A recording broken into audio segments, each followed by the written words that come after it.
Lord, we thank you. We glorify your name. Thank you, Father, for your word. Lord, in the name that is above every name, your servant is just but a vessel. That, Lord, you use the same vessel to manifest your word.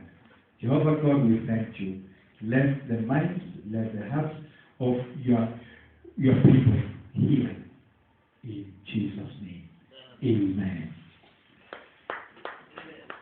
Kuna wimbo ambayo ni ya Kiganda, siko mtaelewa.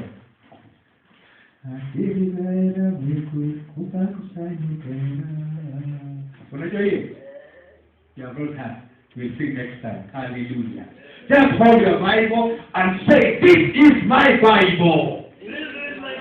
I believe I can say what it says I can say. I believe I am what it says I am. I believe I can do what it says I can do. Today I shall be taught the word of God. My mind is alert. My heart is receptive. I shall change. Everything around me shall change. My family shall change because of the word of God. My neighbor shall change because of the word of God. My environment will change because of the word of God. Just turn around like this and say, I am changing. Say, I am changing. Say, I am changing. In Jesus' mighty name. They are to proclaim Jesus as the head of the church.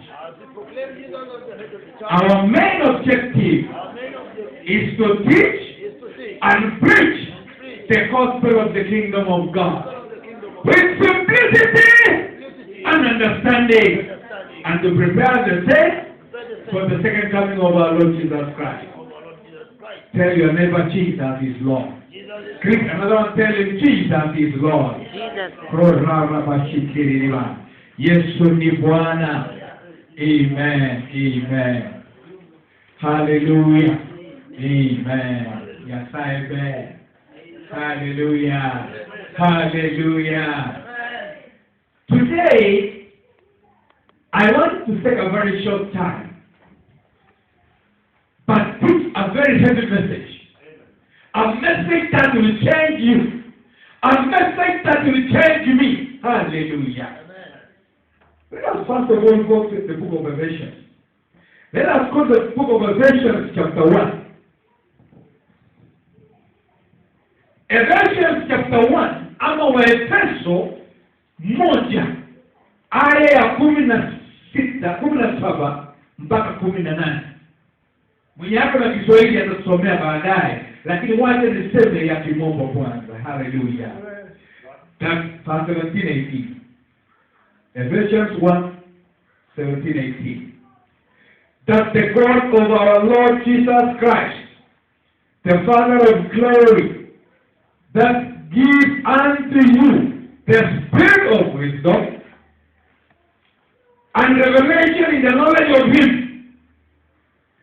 the eyes of your understanding being enlightened, that you may know what the hope of His calling and what the riches of the glory of His inheritance of the saints. Sijui nani hakuna Kiswahili. Na Kiswahili nasema nini?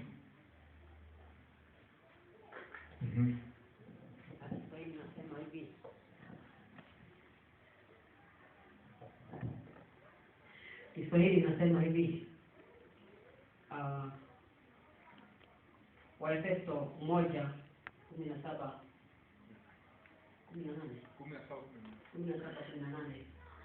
Mungu wa Bwana wetu Yesu Kristo, Baba wa utukufu, awape ninyi roho ya hekima na ya ufunuo katika kumjua yeye. Macho ya mioyo yenu yatiwe nuru na ya ufunuo katika kumjua yeye. Macho ya mioyo yenu yatiwe nuru, mjue tumaini la mwito wake, jinsi ilivyo na utajiri wa utukufu wa urithi wake katika watakatifu, jinsi ulivyo. Hallelujah. Hallelujah.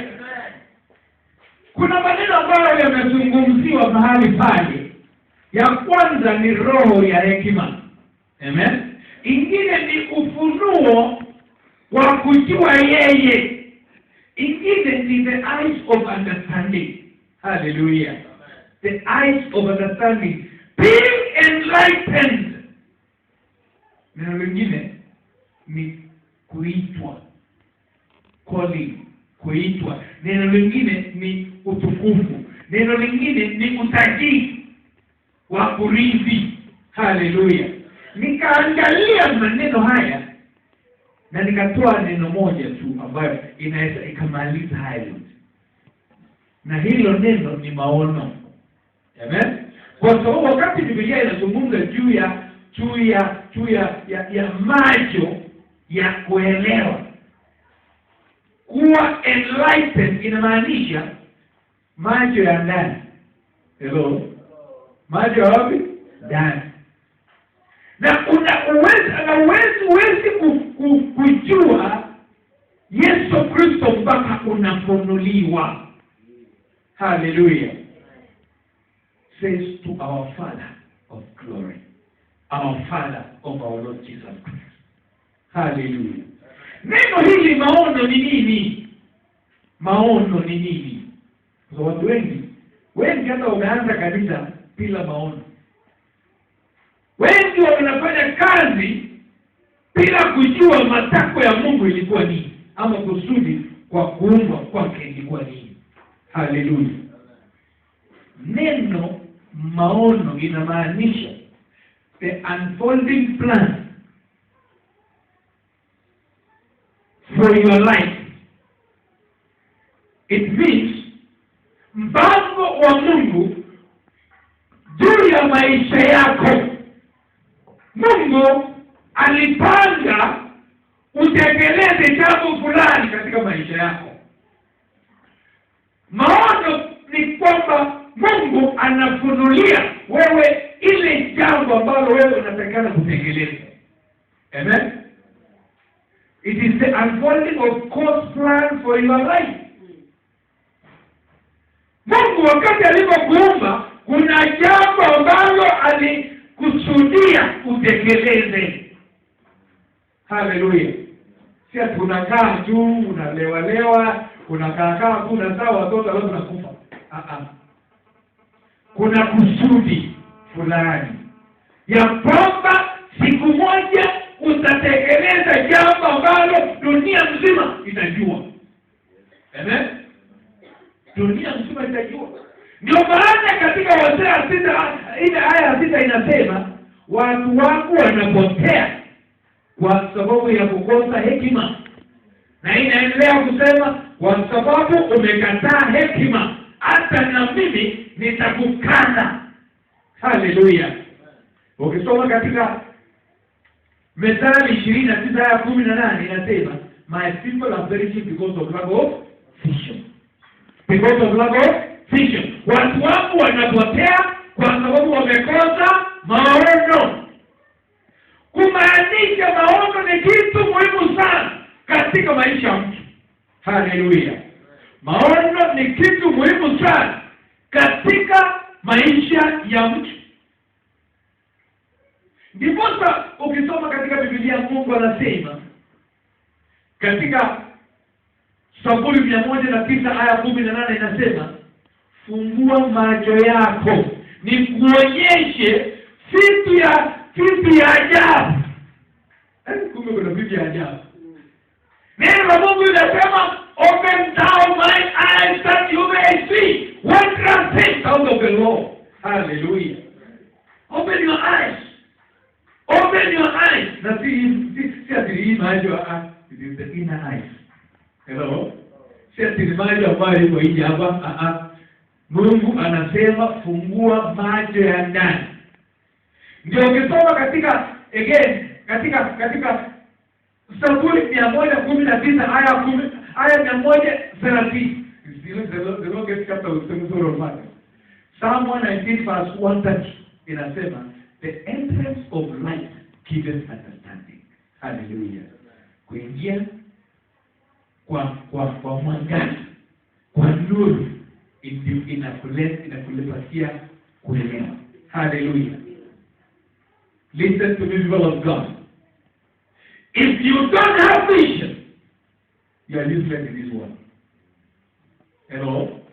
Kama huna maono, basi ujui kile kilikuleta ulimwengu, hata ungekuwa hapa.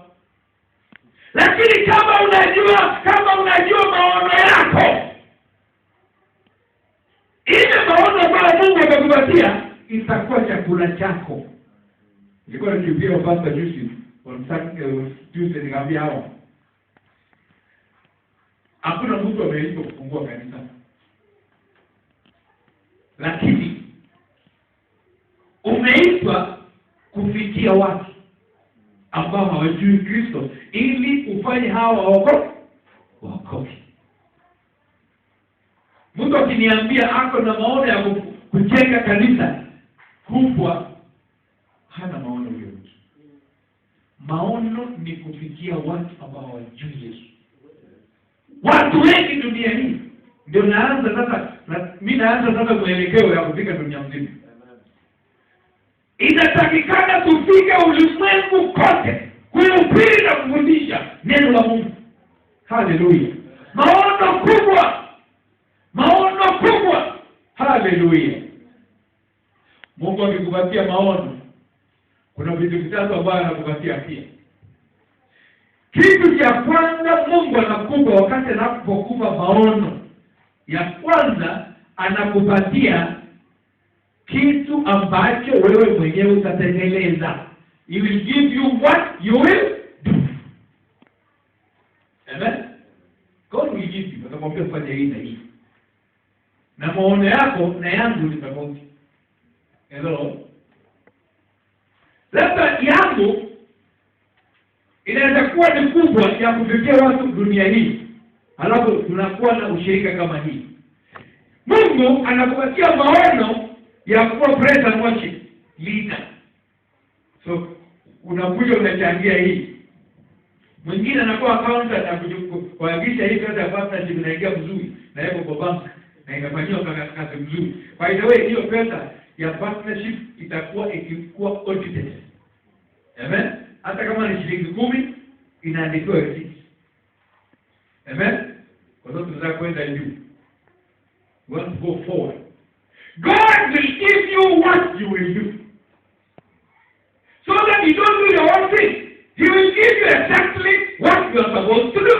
Number 2. Mungu atakuonyesha namna ya kutekeleza ile jambo. Amen.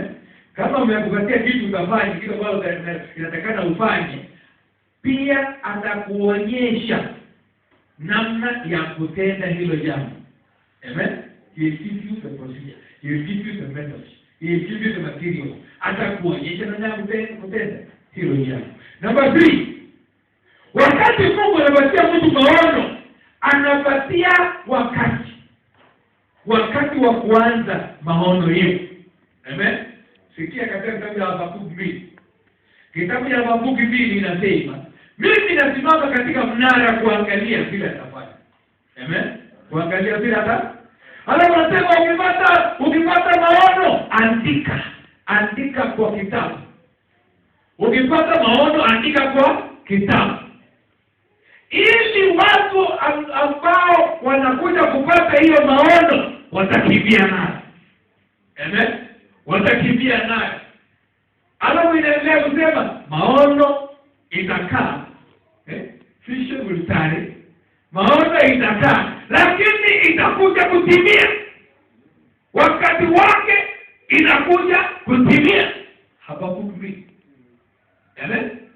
So inamaanisha kwamba ukipata maono leo, kuna wakati wa kutekeleza. Usikimbilie nimekuja leo unasikia siku hiyo. Mpaka unapata neno la Mungu ambalo litakuonyesha wewe answer what is called mandate of the vision. Amen. You don't just run with it. Mungu anakuonyesha wewe,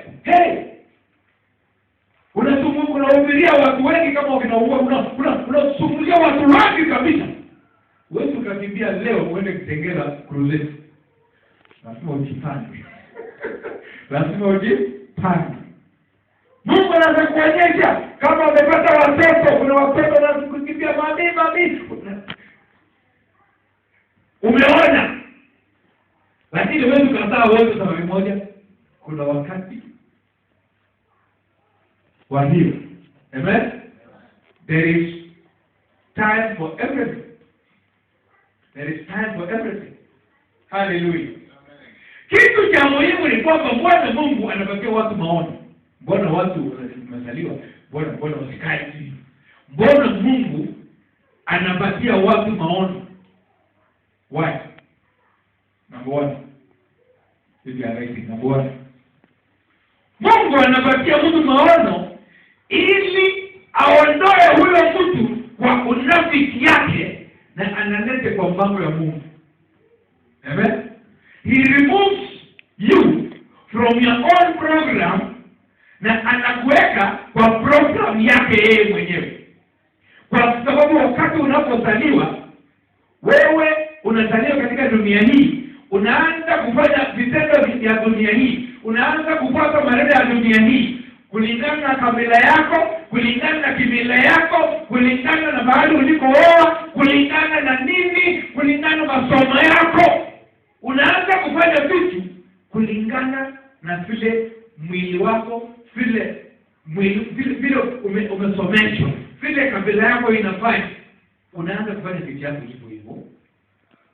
Hata ukiingia kanisa ungetaka kuimba kama vile lugha yako hizi ni kimila yenu inaimba.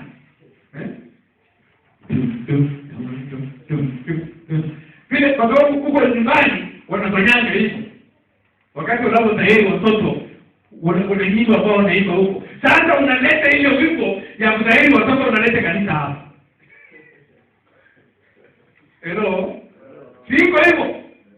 So Mungu wakati anapokupatia maono anakutoa kwa mahali ambao uko, mafikira zako zote anakutoa, anakuweka kwa program yake.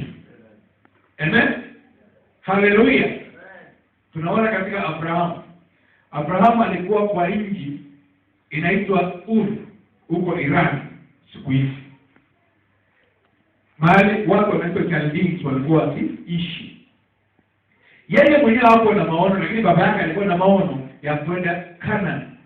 Baba yake alikuwa akiitwa Tera. Alikuwa na maono ya kwenda Canaan. Lakini walitembea kabisa kufika mahali inaitwa Aram, kulikuwa na raha mingi. Kulikuwa na raha mingi huko mpaka baba yake akakufa. Wakati baba yake akakufa, Mungu akazungumza na yeye. Akaambia na kupatia nini? Maono. Anakupatia katika Genesis chapter 15 verse 1. The word of the Lord says, and Abraham had a vision. Akawa na maono. Ukitaka leo umeona kauliza Mungu nasema mimi nitasaa dunia. Angalia kijana mwenye tariji mimi ni huyu Eliasa. Huyu Eliasa mwenye alitoka Damasco. Huyu ndio tariji mimi. Mungu anaambia hapana, wachana naye. Mwenye atakuridi ni kijana ambaye utatoa kwa loyalty yako. Amen. Hapo ndio utajaza dunia. Hapa unasema bwana, leta na gani? ndio usawa wako utakuwa kama nyota. Abraham anaanza kusema sio alikuwa kizazi na gani siku hiyo, lakini lazima alipotea kidogo. Kama nifika 10 hiyo inatosha. Amen. Mungu anapatia mtu maono ili atoke kwa mafikira zake, ili atoke kwa jamii yake, ili atoke kwa kabila yake, ili atoke kwa usomi yake na aanze kutengeneza kazi ya Mungu. Haleluya. Kwa sababu gani? Mungu aliumba mtu na kuna kusudi ya huyo mtu. Kuna purpose of which that man was created. Haleluya. Huwa mimi nasema hivi ya kwamba mtu ambaye ameokoka, maisha yako si yako, maisha yako ni ya Mungu. Your life is not about you. Your life is about the Maker. Your life is for the man who created you, and that is God. Hallelujah. Maisha yako hata kama unatembea unajihisi ni yako, hiyo maisha si yako. Hiyo maisha ni mwenye aliumba hiyo maisha. Na inafaa ufanye kazi vile mwenye aliumba angetaka wewe ufanye kazi. Kama fridge ama TV ama tuseme machine kama hii imetengenezwa kwa kusudi fulani, ifanye jambo fulani. Amen. Ukipiga inatoa music. Amen. Hii haikutengenezwa ili utumie kama jahazi kwa baharini. Haitafanya hiyo kazi, tutakuwa umeharibu. Maisha yetu imeumbwa ili ifanye kazi muhimu fulani. Amen. Na kwa kawaida mwanadamu huwa anaharibu maisha yake. Tuko pamoja? Huwa anaharibu maisha yake kwa sababu anachukua mashine kama hii ya kutoa music, anaweza patia watoto wachezee. Sasa maisha inaharibika. Number 2. Kwa nini Mungu anapatia mtu maono? Ili achue lengo, achue target, awe na goal. Amen. Awe na mwelekeo. Mungu anapatia mtu maono ili apate mwelekeo. Kwa sababu gani? Usipokuwa na mwelekeo, hata wakati watu wanacheza mpira wakina mtu alienda kwa Manchester anaitwa nani? Wanyama na ile ndugu yake ameenda kwa Injili. Sasa wakati hao wanacheza mpira, kama hakuna goal post baada hiyo, unaweza ukaelekea pale ya kwenu mweke goal ya kwenu. Amen. Kwa sababu gani? Mungu anataka uwe na goal post pale, ili uweke nguvu zako zote kuelekea kwa hiyo goal. Amen. Ukipata mpira, hakuna siku utapiga iende nyuma, unapiga iende hata kama haitaenda ndani, iende tu huku, ielekee huko. Amen. So maono ni hivyo. Kama unajua lengo lako, utakuwa ukikanyaga, utakuwa ukipiga mpira iende tu huko. Amen. Kama maana hiyo mbele, utakuwa ukienda mbele, kwa sababu unajua mwisho pale. Mungu labda amekwambia zawadi watoto 10. Ukipata moja unasema sasa tunakonga tunaenda mbele. Pata ingine na konga mbele. Kwa hiyo unajua nini? Unajua mahali unaelekea. Haleluya. Utakuwa ukicheza mpira kuelekea goal. Lakini unapata watu wengine ambao hawana maono, watacheza mpira mpaka unaelekea kwa goal yao. Amen. Wapenda mpira wakati ambao wataenda kwa uchafu. Unaanza kukonga uko yao. Unaanza koroga mama yake aliyezaa. Mama aliyezaa. Huyo mganga anaambia unajua nini? Mwenye amekumalisha kabisa. Mwenye amefanya wewe usitajirike ni mama yako. Mtu anakuja na mama yake. Anaelekea mpira wapi? Nyuma. Kwa sababu gani? Yeye hana maono ya kwenda mbele. Lakini mtu akiwa na maono ya kwenda mbele, wakati wowote uko na mwelekeo. You have direction. Amen. You have direction and you will have focus. Your focus utakuwa ukielekea mahali pale. Ukifika pale, mahali inaitwa target, you will cause impact. Amen? There's something called impact. Kwa sababu utakuwa umepata momentum. Utapata momentum ya kwenda. Ukifika mwisho pale, you create impact. Ndio ukiwa na maono, kila mtu atajua ya kwamba Mungu amepatia huyu maono. Amen? Hallelujah. Hallelujah. Namba 3. Kwa nini Mungu anapatia mtu maono? Sikia. If you have vision, the vision makes your dreams to be big so that your memories become too small. Hello? Kwa sababu gani? Kuna watu ambao historia yao imeweka hawa chini. Kwa sababu labda kuna jambo alifanya huko mbeleni, kwa shule alifanyiwa hii, alinajiziwa, sasa hawezi akaoleka, nini na nini. Kuna maneno chafu ambayo ilitendeka huko nyuma. Sasa huyu mtu hapo hapa na bado ile memories ya zamani inaweka yeye chini. Mama yangu alikuwa fukara, baba yangu hata kununua baskeli, yaani vitu ya zamani huko. Lakini sasa kama Mungu anakupatia maono, unasahau yale ya zamani, kwa sababu maono yako inafanya ndoto yako iwe kubwa, so that your memories become insignificant. Hallelujah. Hallelujah. Sikia storia moja.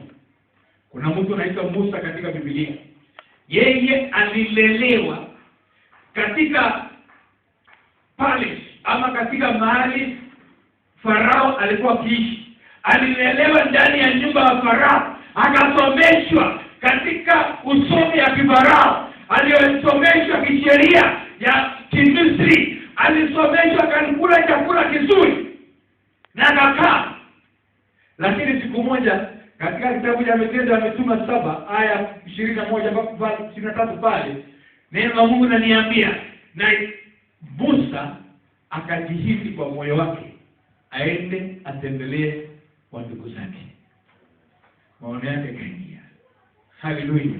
Kama angetembea huko maono yake haingeingia. Maono yake ikaingia. Wakati alipoenda pale akaua Mmisri mmoja.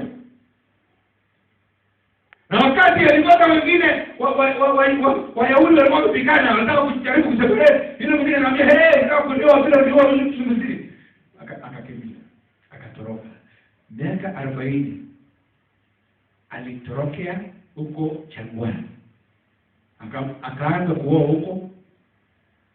Akachunga ng'ombe huko na mbuzi na ngamia.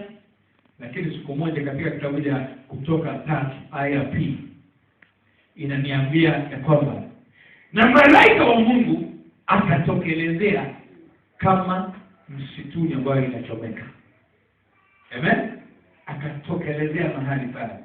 Na Mungu akazungumzia yeye, akamwambia, rudi, enda Misri na uokoe watu wangu. Alikataa.